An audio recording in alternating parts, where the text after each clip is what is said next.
बच्चों, आज जो हम लोग बापू की पाती में पाठ पढ़ेंगे उसका नाम है श्रव से श्रवण। श्रव से श्रवण। गांधी जी एक बार किताब पढ़ रहे थे तो उसमें एक पाठ का नाम था श्रवण। उसमें दिया हुआ था कि श्रवण नाम का एक बालक था जो कि एक गरीब परिवार से था। उनके माता पिता क्या थे? बूढ़े थे और वो दोनों क्या थे? आंख से अंधे थे। उनका एक ही सहारा था श्रवण कुमार। वो माता पिता के इकलौती संतान थे।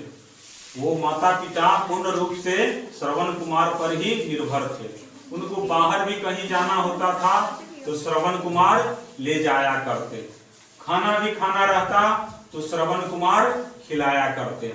मतलब हर चीजों के लिए वो माता पिता अपनी संतान पर निर्भर थे। और श्रवण कुमार दिन रात अपनी माता पिता की मन लगाकर क्या करते थे? सेवा किया करते थे।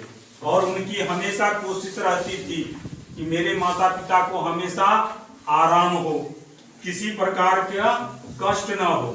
एक रात सोते समय श्रवण कुमार की मां श्रवण कुमार के पिता से कह रहे हैं कि मुझे तीर्थ जाने की इच्छा है। तो इस पर श्रवण कुमार के पिता कहते हैं कि यह संभव नहीं है, क्योंकि हम क्या है? गरीब हैं। हमारे पास आने जाने के लिए कोई साधन नहीं है। इस समय कभी भी ये कार्य संभव नहीं है।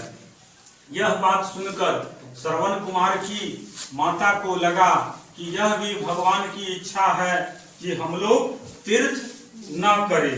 लेकिन श्रवण कुमार यह सुनकर उसमें यह भावना जगी कि नहीं, हम माता पिता की यह इच्छा हर हाल में पूरी करें। इसलिए उसने एक बांस और लकड़ी का एक क्या बनाया?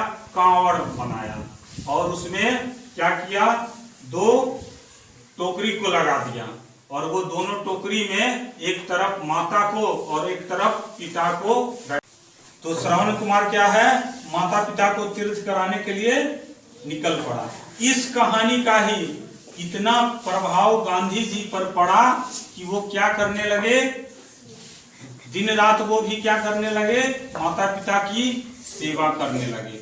एक बार उनके पिताजी का तबीयत खराब हो गया तो वो भी क्या करने लगे? जी जान से सेवा करने लगे।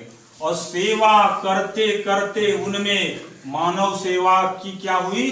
भावना आ गई।